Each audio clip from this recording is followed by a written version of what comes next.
So how did you do? If you're like most people, you may discover opportunity for growth.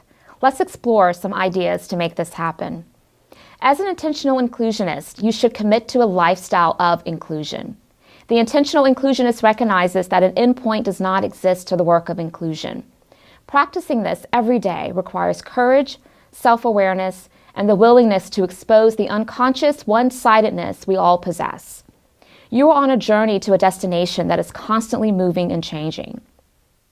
Intentional inclusionists are mindful, a critical attribute for effective self-leadership. If you can lead yourself, you can lead and manage others.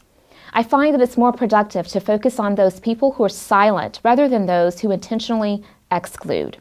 The easy thing to do is nothing, but it's also the most dangerous thing to do. Silence sends a message. As intentional inclusionists, we must exercise courage and be vigilant in our efforts to leverage our influence to promote inclusion. In this regard, intentional inclusionists are deliberate in their advocacy of inclusion. So what does it look like to practice inclusion? Inclusion is not something that we naturally think about in our everyday lives. Often, we do not intend to be exclusive, but we lack the intention to think about how systems, processes, habits, and behaviors could lead to exclusion. When there is a lack of clarity, there is resistance. So as intentional inclusionists, we must first seek to understand by educating ourselves. We are most comfortable when we are around people who are like us. And while there's nothing wrong with this, it causes us to miss out on the value inclusion brings to a situation. When we value human difference, we become more adept at engaging those who are different from us.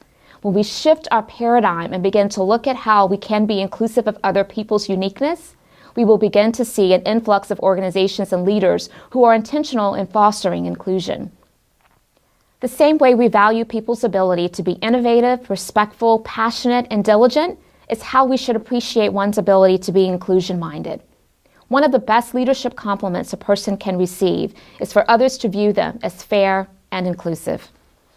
Any success we wish to see, we must work towards. Getting that promotion, planning for a family, passing an exam, writing a book, or training for that marathon, all require being intentional. We set goals and hope that the achievement is around the corner if we work at it.